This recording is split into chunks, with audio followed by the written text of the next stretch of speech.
Assalamualaikum warahmatullahi wabarakatuh. Bismillah, alhamdulillah, la haula wa la quwata illa billah. Allahumma salli ala sayyidina Muhammad ibn Abdillah wa alihi wa sahbihi wa mawalah. Amma ba'du. Anak-anakku sekalian, kelas 8 MTS Khalifah Nusantara yang berbahagia. Pelajaran kita pada hari ini adalah pelajaran fikih ya. Yang sudah dapat bukunya, ini bukunya. Nah, silahkan dibuka yang sudah dapat bukunya. Nah, di bab 1 kita akan bahas tentang sujud syukur dan sujud tilawah. Nah, untuk kesempatan kali ini khusus kita akan membahas tentang sujud syukur. Anak-anakku sekalian, yang pertama kita bahas pengertian tentang sujud syukur. Istilah sujud itu berasal dari bahasa Arab yaitu sajada yasjudu sujudan, yang artinya membungkuk atau merundukkan kepala dengan khidmat. Adapun pengertian syukur menurut bahasa artinya berterima kasih. Dengan demikian, sujud syukur menurut istilah adalah sujud yang dilakukan karena mendapatkan nikmat atau terhindar dari bahaya yang mengancam seseorang tersebut, atau dia terhindar dari kesusahan. Hal ini seperti yang dicontohkan oleh baginda Rasulullah Shallallahu Alaihi Wasallam di dalam hadis yang diriwayatkan oleh Imam Tirmidzi dan Imam Ibnu Majah.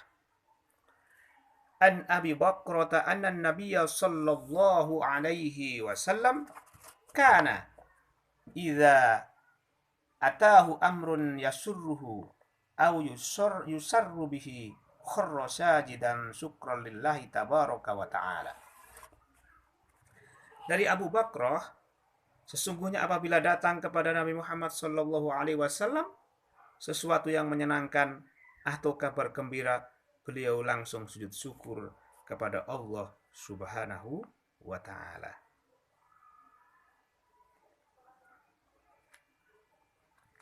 Dari hadis di atas maka dapat dinyatakan bahwa sujud syukur itu hukumnya adalah sunnah. Tetapi bersyukur kepada Allah itu hukumnya adalah wajib. Ingat anak-anak, sujud syukur itu hukumnya sunnah. Sedangkan bersyukur kepada Allah itu hukumnya itu adalah wajib. Sebagaimana firman Allah di dalam surat Ibrahim ayat 7, la in syakartum la azidannakum wa la in kafartum inna adzabi lasyadid. Sesungguhnya jika kamu bersyukur, niscaya aku akan menambah nikmatmu, kata Allah. Wala in kafartum inna adzabi lasyadid. Tetapi jika kamu mengingkari nikmatku, tidak bersyukur kepada Allah, maka pasti azabku sangat pedih. Nah itu jika seseorang bersyukur maka akan ditambah nikmatnya, tapi kalau tidak mau bersyukur maka azab Allah sangat pedih.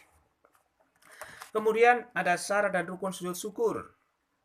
Yang pertama, syarat sujud syukur harus bersih dari hadas, najis, ya, dan kotoran yang menempel di badan. Kemudian menutup aurat yang kedua, baik laki-laki maupun perempuan. Kemudian yang ketiga menghadap kiblat jika mengetahui arah kiblat. Kemudian ada rukun sujud syukur. Rukun yang pertama adalah niat. Harus niat melakukan sujud syukur. Tidak hanya langsung sujud tanpa niat, maka sujudnya tidak sah. Kemudian yang kedua takbiratul ihram. Allahu Akbar. Langsung takbir. Yang ketiga melakukan sujud. Takbiratul ihram kemudian sujud. Setelah sujud kemudian memberi salam, yaitu salam. Yang kelima tartib. Tidak boleh dibalik-balik. Ya. Salam dulu kemudian sujud. Atau takbiratul ihram dulu, kemudian niat, kemudian sujud, tidak boleh. Harus berurutan, niat dulu, takbiratul ihram, kemudian sujud, kemudian memberi salam, kemudian tertib. Kemudian yang ketiga, bacaan sujud syukur. Nah, nanti dihafalkan ya. Anak-anak dapat tugas menghafalkan bacaan sujud syukur. Nanti buat video, nanti dikirim ke WA saya. Ini bacaannya yang belum dapat bukunya. Ya. Mana? Ya. Sajada wajhiya lilladzi khalaqahu. Sajada wajhiya. Sajada wajhiya lilladzi khalaqahu wa syaqqa sam'ahu wa basarahu bihaulihi wa quwwatihi fatabarakallahu ahsanul khaliqin. Sajada wajhiya lilladzi khalaqahu wa syaqqa sam'ahu wa basarahu bihaulihi wa quwwatihi fatabarakallahu ahsanul khaliqin. Ini di buku di halaman 6. Nanti silahkan yang sudah dapat bukunya. Yang belum dapat nanti silahkan minta temannya difotoin ya. Di halaman 6 dihafalkan. Kemudian nanti dikirim videonya di WA saya. Itu tugasnya ya hari ini ya. Untuk pelajaran fikih. Kemudian sebab-sebab seseorang melakukan sujud syukur. Yang pertama adalah mendapat nikmat dan karunia dari Allah.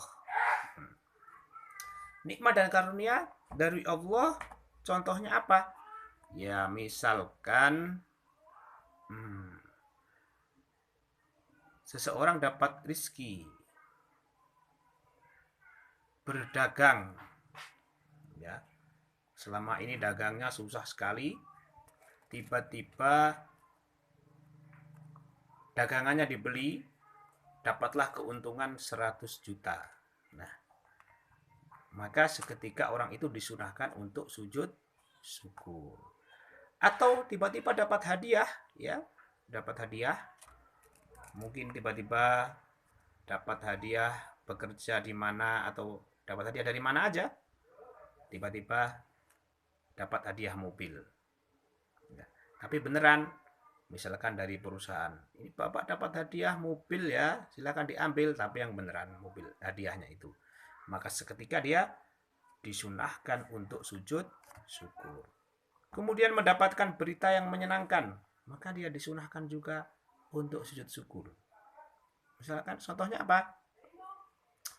Misalkan ada misalkan di kelas 8 ya, Bagas misalkan. Ikut tes masuk perguruan tinggi negeri di Universitas Indonesia misalkan. Dia ikut tes, kemudian 1 bulan kemudian dapat pengumuman, dapat kabar gembira, Bagas lulus tes di Universitas Indonesia. Jurusan kedokteran misalkan. Nah, itu disunahkan sujud syukur karena ada berita atau kabar yang menyenangkan atau menggembirakan. Kemudian terhindar dari bahaya atau musibah, ya, maka dia disunahkan juga sujud syukur. Misalkan naudzubillah, ya, naudzubillah, ada orang naik motor lewat jalannya di pegunungan, tiba-tiba dia jatuh ke dalam jurang, jatuh ke bawah. Pas di bawah ternyata ada sungai, airnya agak dalam sehingga dia nyebur ke sungai biur begitu. Nah, dia selamat dari bahaya, maka seperti itu disunahkan juga untuk melakukan sujud syukur, terhindar dari bahaya. Nah, itu sebab-sebab disunatkan untuk sujud syukur.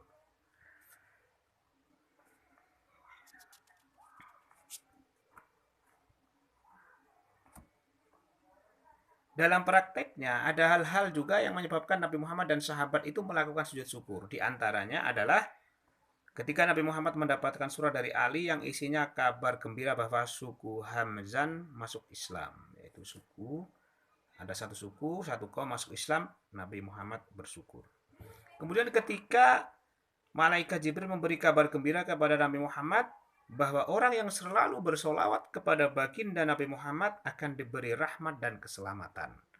Rasulullah juga bersyukur kalau kita solawat, sallallahu ala Muhammad, sallallahu ala Muhammad, sallallahu ala Muhammad, maka kita akan diberi rahmat dan keselamatan oleh Allah. Maka kita sering-sering baca solawat. Solawat itu meskipun dia bacanya itu riya, ingin pamer saja dapat pahala dari Allah. Ya, apalagi ikhlas begitu. Kemudian ketika mendengar kematian Musailamah Al-Kadzab, Abu Bakar melaksanakan sujud syukur. Musailamah Al-Kadzab itu nabi palsu ya. Pada zaman Abu Bakar, ketika itu Abu Bakar mengirimkan pasukan untuk menumpas nabi palsu di antara Musailamah Al-Kadzab. Musailamah Al-Kadzab pun terbunuh. Kemudian Abu Bakar melakukan sujud syukur. Kemudian Ka'ab bin Abdul Malik melaksanakan sujud syukur ketika mendengar bahwa taubatnya diterima oleh Allah. Mendengar kabar gembira, taubatnya diterima oleh Allah, Ka'ab bin Malik melakukan sujud syukur. Anak sekalian, itu sebab-sebab sujud syukur.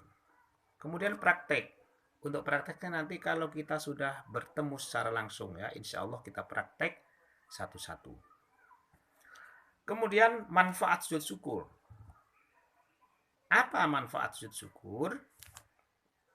Manfaat sujud syukur yang pertama yaitu menjadikan manusia selalu ingat kepada Allah Subhanahu wa taala. Ya. Dengan melakukan sujud syukur maka kita akan senantiasa ingat nikmat-nikmat yang diberikan Allah Subhanahu wa taala kepada kita. Kemudian manfaat yang kedua adalah terhindar dari sifat sombong. Ya. Karena apa? Semua yang kita punya itu hanyalah milik Allah. Semua yang kita punya itu hanya titipan dari Allah Subhanahu wa ta'ala. Nah, apa yang disombongkan? Kalau semuanya itu hanya titipan dari Allah. Seperti tukang parkir, ya. Parkir yang diparkir mobil Honda Jazz, mobil Fortuner, mobil-mobil mewah banyak. Ya, apakah tukang parkir sombong? Oh, ini mobil saya mewah. Itu bukan dia punya kan? Kalau diambil sama yang punya, ya sudah ikhlas saja. Maka tidak ada yang itu perlu disombongkan. Dengan sujud syukur itu maka terhindar dari sifat sombong. Kemudian yang ketiga manfaatnya adalah Allah akan senantiasa menambah nikmat. Seperti di dalam surah Ibrahim tadi di ayat ke-7 ya. Jika kamu bersyukur akan aku tambah nikmat kepadamu. Kemudian yang berikutnya yaitu manfaat syukur yaitu di akhirat akan disediakan tempat yang istimewa bagi manusia yang pandai bersyukur. Nah, itu anak-anak penjelasan singkat tentang sujud syukur. Mudah-mudahan bermanfaat. Ingat tugasnya menghafal bacaan sujud syukur. Ada di buku di halaman 6 ya. Yang belum punya bukunya nanti minta difoto temannya. Nanti kirim video ya. Bacaannya biar nanti sama. Saya bacakan panjang pendeknya ya. A'udzu billahi minasy syaithanir rajim. Sajada wajhiya lilladzi khalaqahu wa syaqqa sam'ahu wa basarahu bihaulihi wa quwwatihi fatabarakallahu ahsanul khaliqin. Nah, sekian anak-anak penjelasan tentang sujud syukur. Kurang lebihnya mohon maaf. Wallahul muwaffiq ila aqwamit thoriq. Assalamualaikum warahmatullahi wabarakatuh.